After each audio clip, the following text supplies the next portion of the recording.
And so yet another installment into the hidden history of the African American fighting man. Well, once again, ladies and gentlemen, I speak of the African American fighting man only inasmuch as a Caucasian man assisted him. I'm sorry, I'm saying man. Should I say warriors? It was during the Korean conflict around 1950. Not much is said of this Caucasian male, however, a very interesting piece done by the New York Times that is a must-read. It is about a Massachusetts pilot by the name of Thomas J. Hudner, Jr. He's a lieutenant. Squadron leader. He was in the same unit as a person we know very well here in Mississippi, especially in Hattiesburg, by the name of Jesse L. Brown. One of the first African-American aviators in the United States Navy. You may know his story, and his story is one that's pretty significant. His story is that as an aviator, he had more flying time, actually, than his commander, who was Hudner. And so, therefore, Brown was the section leader. Hudner, of course, was the guy, technically, the guy in charge, the first in charge of his squadron that was doing some runs there in Korea. Got to keep in mind, folks, this is a Korean conflict. Here is how this played out. There was a mission that took place with Brown, whereby Brown took on small arms fire and was shot down. He was a little bit, well, he was too low to bail, and unfortunately too low as well to find a place to land, and he crash landed is what happened. And Hudner, seeing him at 6,000 feet and noticing that Brown was still alive in the cockpit, decided to do what any other pilot who cared for his men would do, and Hudner crashed his plane, crash landed as well, to assist Brown.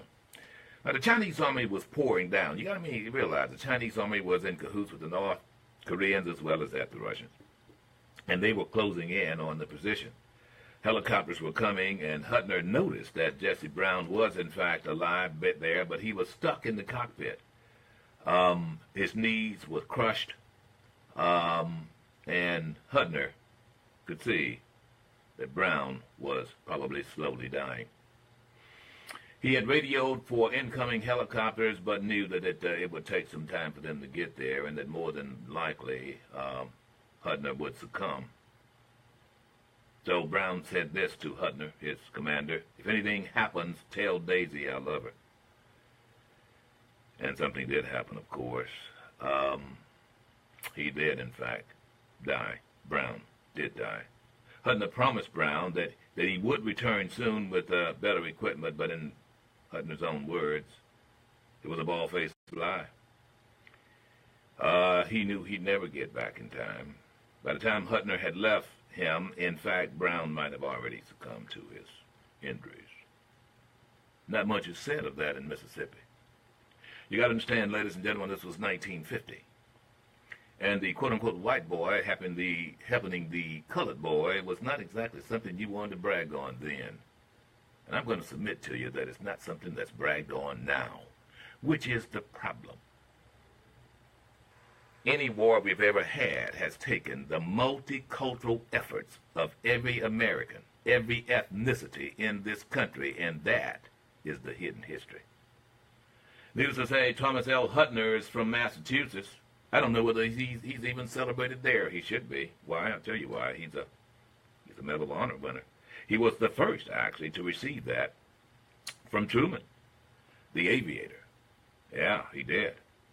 And ironically, Brown was the first to receive the Navy Cross. Pretty interesting stuff in a military that was supposedly integrated. It took North Korea to demonstrate that it was not. But integration has very little to do with the honor that warriors have among themselves. They realize the sacrifices that they've made, and it had absolutely nothing to do with their complexion. The enemy of these United States didn't have bullets with race on it. The bullet that took down one Jesse Brown could have very well have taken down one Thomas Hudner. And they understood that. They were both Americans.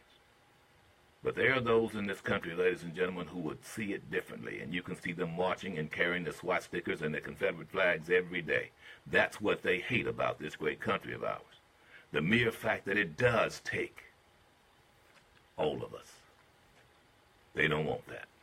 Tell that to your president. You know, on that note, folks, there is a must-see movie. I had an opportunity to watch it last night. It is on Netflix, I just happened upon it, heard about it. This movie called Mudbound, about two Mississippi families. It's just an incredible movie. But it's ironic that I'm reading this book on the 761st Tank Battalion. And I'm not going to give away this, but that fighting unit, the head of the spear of one General Patton was mentioned in this book. Actually, one of the characters was a member of the 761st Tank Battalion. Incredible movie, well done. Incredible acting too from some folks, I guess, who are nobody. This guy Jason Mitchell, young African-American strapping actor, was just incredible in his performance. Yeah, he was very good in Straight Outta Compton. That's the same actor who played Eazy-E in that film. Yeah. Well, he's but the movie, ladies and gentlemen, is about exactly what I just shared. Not specifically, not about the aviators, but more importantly, about this unity among those individuals who adorn the uniform and defend this country. Incredible movie. Highly recommended. But brace yourself for it. It is gritty. It is historically accurate, I don't mind telling you. And it is about Mississippi. So just by saying that it's about Mississippi speaks volumes. Yeah. I'm just going to tell you, folks. And I think whoever wrote this had to spend some time in Mississippi. There's no doubt in my mind. You know, there's a piece done, there was a study done by the Winthrop University Institute, a poll. They did a poll, some 11 states in the so-called Old Confederacy. Notice I didn't say Old South. I'm a proud Southerner. That has nothing to do with the Confederacy. My daddy didn't fight for the Confederacy. He fought to keep these United States. You know, I had to do this just Friday. I did this with some kids, and I want you guys to just try it, and try it on even your legislators or your representatives. And for those of you who are in Gulfport or Harrison County or Brandon, Mississippi, just try this. And you will find that it's quite telling. You don't have to do a whole lot of elaboration. You put up a Confederate battle flag, and you put up a United States flag. And you say to your students, college or adults, or kindergartners, all right, which flag represents the United States? Every time they're going to point at Old Glory, 50 stars, 13 stripes. Which flag represents a divided state? It's amazing. They look and they go, it must be this one.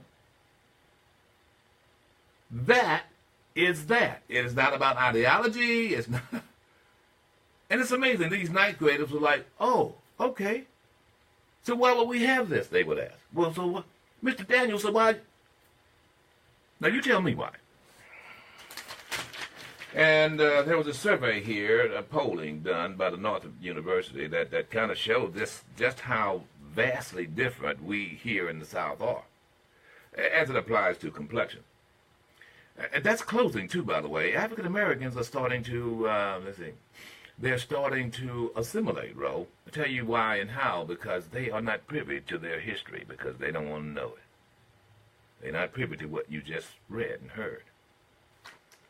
Being proud of your history doesn't mean that you hate the history of others. It means that you understand where your character and dignity hails. It explains the sacrifice and that warm and fuzzy feeling you get about your country. It has nothing to do with others. It has nothing to do with any other complexion. It has more to do with the sacrifice of your ancestors to be here and to see to it that you're here. So the study has found out that how African Americans and Caucasians in the South see it is just completely different. Only 33% of African Americans surveyed said that they feel that they can succeed with hard work, equal to Caucasians. How do you feel? Do you think you can? Yeah. 61% of Caucasians in the survey believe that all Americans have an equal chance to succeed if they work equally hard. 33% of African Americans. What do you think, Whitlock? If you work equally hard, you think that you have an equal chance to succeed? No, I have to work double hard. Do you? Yes. Still now? And I was taught that at a very young age, and I digested it then, and I still hold it in my game pack each day. 60% of African American Southerners believe strongly that the legacy of slavery and discrimination continues to hold back African Americans. You believe that? I think that's part of it. Slavery? Really? Yeah, but I don't necessarily think as far as like an institutional norm, I think is maybe like a mental hindrance to... What do African Americans now know about slavery? Well, that's just it. They don't, but they think they do. They're given these blanket images of what it was or what someone is telling them it was without having to do any actual research, and they use that as an excuse as why they are still behind. Really? I think so. So they use enslavement as an excuse to be victims? Yes. Help me, I don't know, what am I supposed to do, huh? Yes. My great-great-granddaddy, I don't know his name, and Right. he was a slave, and so I'm still struggling trying to get up on my feet because, you see, he was kept. Really should watch this movie. And when in actuality, they have Really no should. idea, no clue about what their great-great-grandfather actually did or didn't do. Don't know anything about Brown, huh? Not at all. The aviator. Brown Condor. Brown Condor or Brown. Or Brown, or Jesse Brown. Jesse right? Brown, Right. Gulfport's own yeah. Gulfport's very own. Condor and Hattiesburg's own Jesse Brown. 19% of Caucasian Southerners share strong convictions as it applies to it's because of enslavement. Well, you want some more surveys? Some more studies? I've got some here. And there's a reason why I'm sharing it with you, folks, before we get to all the other top stuff. Here's one for you. African-American male offenders continue to receive longer sentences than similarly situated Caucasian male offenders in the federal court system. What? That's what it says here. Where is it? I want to get to... boy, I'm just surrounded in all this paper. Here we go, right here. It was done by the... let's see. By the United States Sentencing Commission. And of course I have it right here. Here's the key findings, about 50 pages or so. African American offenders receive sentences on average 19.1% longer than similarly situated Caucasian male offenders during the post-report period, fiscal years 2012 to 2016, as they had for the prior 4 periods studied. The differences in sentences lengths remain relatively unchanged compared to the post-Gaul area, whatever that means, time. So, why do you think it is that African Americans get longer sentences? Bro? I think African Americans are perceived to be potential repeat offenders or habitual offenders more so. I think a lot of times African Americans are not perceived as possibly innocent of their crimes, and that lends to stiffer sentencing and sentences, not throwing out cases. This is illustrated in the recent documentary about I forgot his name that quickly. The African American young man who was in Rikers Island for 3 years, right? Khalif Browder, and how whenever he was brought to parole hearings or anything like that, he was always shackled, always in his orange jumpsuits. I think that lends to a lot of times African Americans the perception by the jury and the judge. No, but that wasn't in federal court. No, it's not. But I think the same thing is. This is federal court. I think the same thing is indicative of both. And representation also, I would say.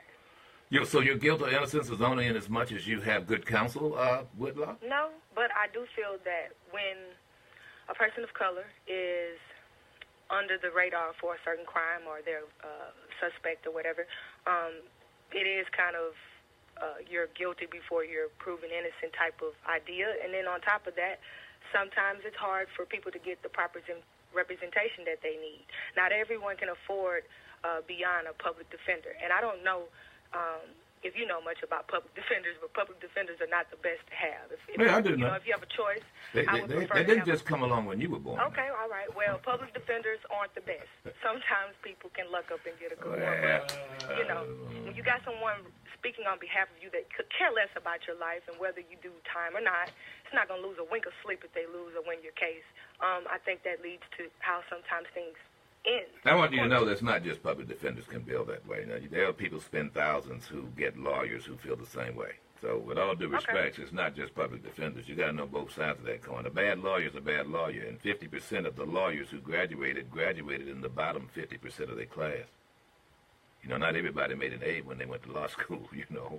Sometimes you just have a bad lawyer, you know what I mean? You gotta check it out. But I hear you loud and clear. Obviously, only recently did Mississippi come up with a public defender's budget, and it's pennies compared to having the prosecution. And most prosecutors nowadays, even in Mississippi, really think that it's very healthy to have a good public defender's office. But unfortunately, you're right. They overworked. Many of them, have too many clients, and sometimes they don't even see their client until the hours before they go to trial. I got you. I know exactly where you are.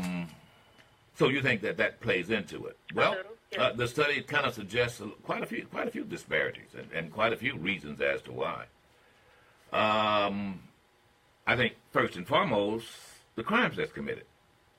The crimes that's committed and the inability to defend themselves and the eagerness to run their mouth. I'm just going to tell you brothers, let me just tell you something. Your greatest enemy is your mouth. I mean, don't get me wrong, you shouldn't commit the crime at all, but still hadn't learned yet, bro. I don't know. Have you guys ever heard, ask a Negro where he's going, he tell you where he's been? No. You never heard that? Never. Pretty terrible. Well, y'all really, the streets have really changed there. Yeah.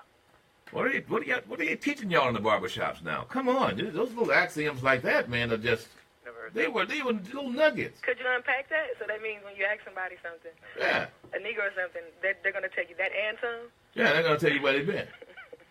Well, where you going? Well, when I started my life back in Picayune, I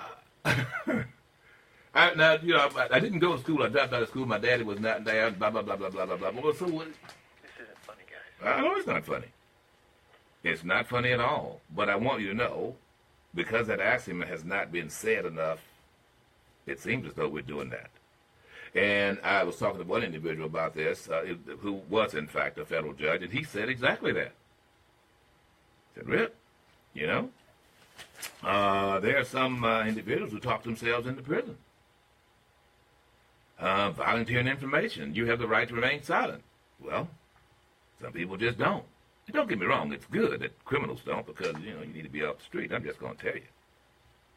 But there are some individuals who volunteer information that incriminate themselves without them even knowing it. And they create a different picture rather than just simply answering the question or not answering at all until you have good counsel. The other thing for that is this. Typically, African Americans have a tendency to go out and get a bail bondsman before they get a lawyer. I need to say that again. Typically, African Americans have a tendency to go out and get a bail bondsman before they get a lawyer. Now, what do I mean by that? Well, there are those of you who feel, well, we got to go bail Jimmy out of jail. Well, now what Jimmy needs most at that point is a lawyer. Sometimes with a lawyer, you don't need a bail bondsman. I'm not knocking you, bail bondsman. Look, I'm not. Look, there's a lot of you guys, and I know you. Shahid, I know you. Grant, hey, my man, look, I want you guys to do well, I do. However, the truth is the light. Many times, once a loved one or a member of your family is arrested, you need to first call a lawyer. Particularly when you know that maybe they've been arrested unfairly or unjustly. Bailing him out of jail and spending that money on that is not nearly as important as getting a lawyer right then, that night, or overnight. I'm just saying, because when the preliminary hearing comes up and he does have a lawyer, that's a great possibility. If, in fact, he did nothing wrong, his lawyer can do something that the bail bondsman can't. And that is get him to go home immediately without charges in some cases. So just a word to the wise. I think that played into this case here with the federal charges. Of course, usually they're more serious. They're usually felonies and so forth. African American and Caucasian sentencing disparities have been increasing in recent years. This report, what they're saying is the reason why this disparity exists is because of the United States versus Booker case in 2005. Federal judges significantly have more discretion now on sentencing by making it easier to impose harsher or more lenient sentences, depending on, what they decide.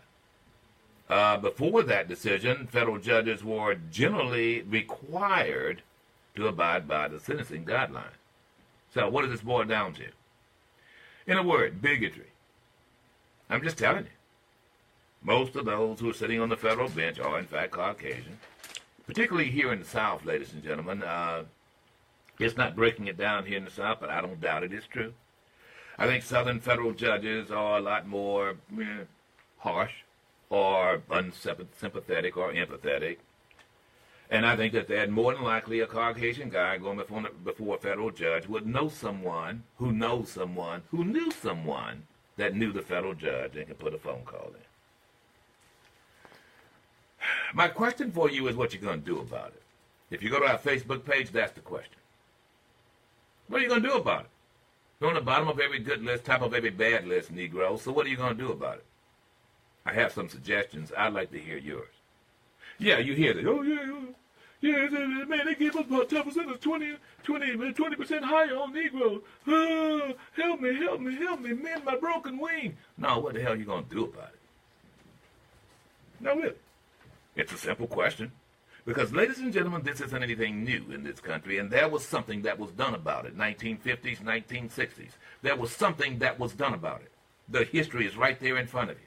The guideline is laid out right there in front of you. What do you do about it?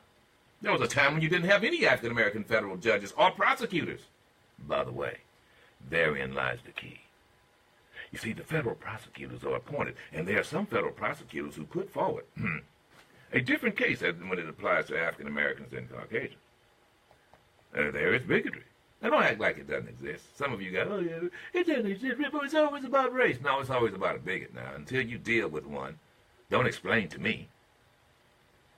I don't want anybody to give me a thing. Get out of the way. I'll get it myself. But now when I know I'm dealing with someone who's just staying in my way because I'm Rip Daniels and my hair is kind of kinky, I got to deal with that now.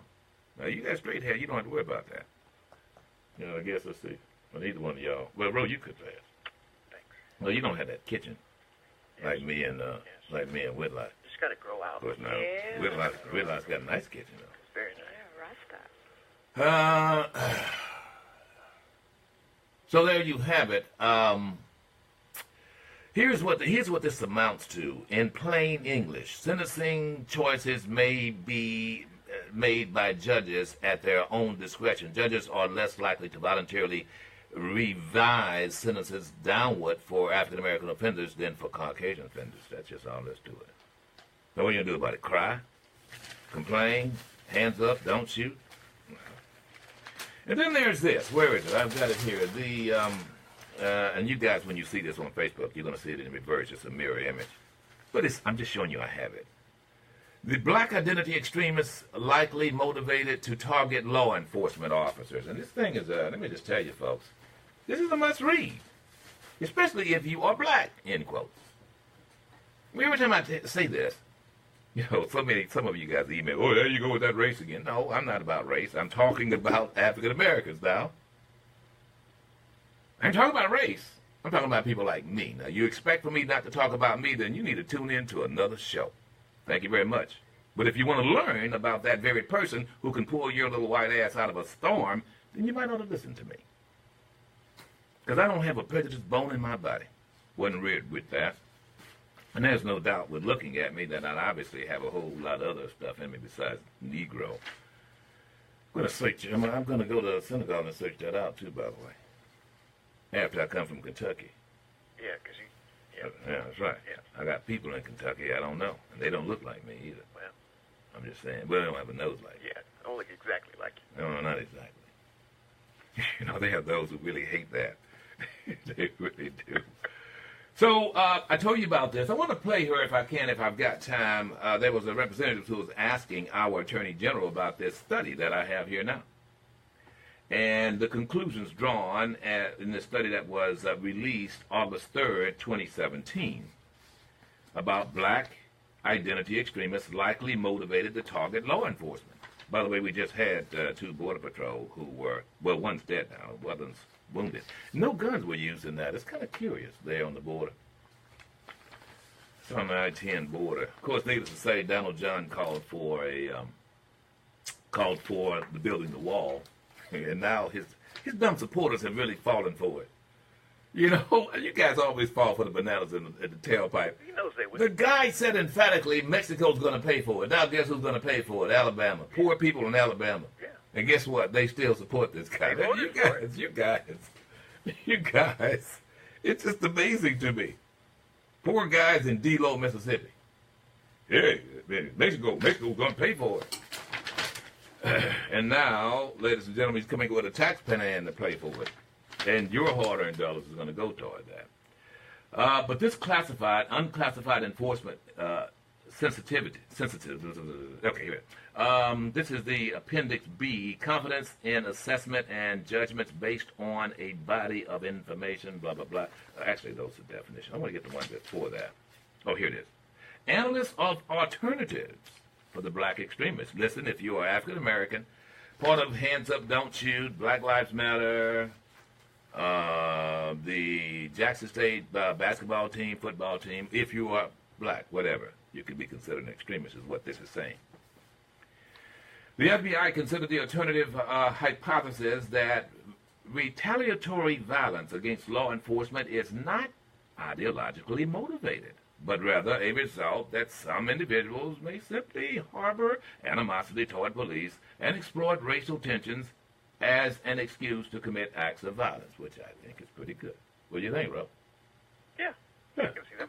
So why even name it? Right, exactly. Why even define it? Well, it has to be defined. You see, by saying black identity, it simply says that it implies that you have to be black to do it. You realize that there were Caucasian members of the Black Panther Party for defense. But that's not what the connotation is here. I mean, well, if you're going to refer to it this way, then you certainly should refer to the white identity. By the way, you realize there's a Christian identity. No one said that Ku Klux Klan is a white identity, extremist group. But that's like one of the rules, right? As a matter of fact, Jeff Sessions was asked about that very thing. No doubt. We have that, but we don't. Do we have time to get it? We don't. We might play it later because I want to play something else because this whole line of thinking, all of the surveys I've done, all of the polling I've shared with you, it comes from a line of thinking of a bigoted narrative that most bigots have. And if by chance you are an open-minded thinking person, as am I, no matter what complexion, I want you to know that. Hutner didn't have really any designs on complexion when he saved Brown. Remember that now. But the narrative that you have, and some African Americans, well, why do you hate me? Why do you don't like me? There's a narrative that oxy-conservatives slash bigots have. And it was well represented, ladies and gentlemen, by a Homeland Security head who just resigned. Reverend Jamie Johnson was appointed in April by then Secretary of Homeland Security John Kelly to lead the Center for Faith-Based and Neighborhood Partnerships at that department. He resigned recently when it came out that he said this. I want to go to the first one there, Whitlock. Listen to how he described how ghettos came to be and his narrative of why things are the way they are, but when it comes to African Americans. Let me ask the both of you. A lot of blacks are anti-Semitic. Why? I think one of the reasons why is because Jewish people from their coming coming to America in great waves in the early part of the 1800s, immediately rolled up their sleeves and began to work so hard and applied themselves to education and other means of improvement and other means of climbing the, I hate this phrase, but the social ladder, if you will.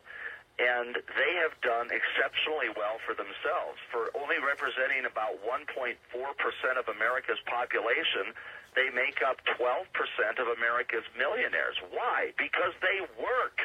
And it's an indictment of America's black community that has turned America's major cities into slums because of laziness, drug use, and sexual promiscuity.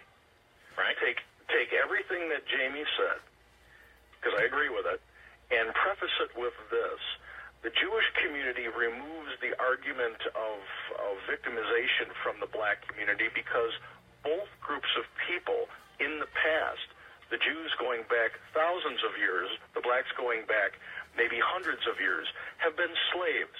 And when the Jewish community show that they can be successful in coming from an oppressive atmosphere, it takes away that victimhood status from the black community, and it puts an air of expectation on them.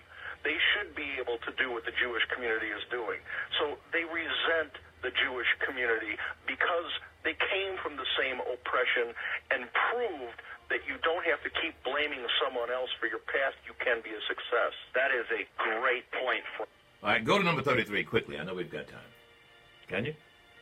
We're not talking about all black people. That's here. right. We are talking about predominantly people who have fallen into the entitlement mentality where they are owed something. I worked with a lot of black jazz musicians who worked very hard, who were proud to be Americans, who were productive and expected their kids to do the work they had to do in school to better themselves in order to grasp that opportunity that America gives. When I look at the disparity between that element of the black community and the inner city urban entitlement faction of the black community, I think that's where your gross dichotomy happens. This is where you see the culture itself needing to have a debate. You've got people like Bill Cosby who are saying you have to take responsibility, you have to grasp the opportunities that America gives you, you have to lift yourself out of this. Then you have the race baiters like Jackson and Sharpton who are saying you're owed this, you need reparations, they should make sure that you get special opportunities. Well, you know what? Special opportunities mean that they think less of you. When you look at affirmative action, they lower the bar so that you can get in to equalize the field. Nothing equalizes anything about lowering standards so you don't have to achieve. If you believe that, I'll explain what you are when we come back. It's about that time to get away. Make your reservations, pack your bags, and head on down to the coast, to the Almanac Hotel and Bistro. Live music, entertainment, special events, and delicious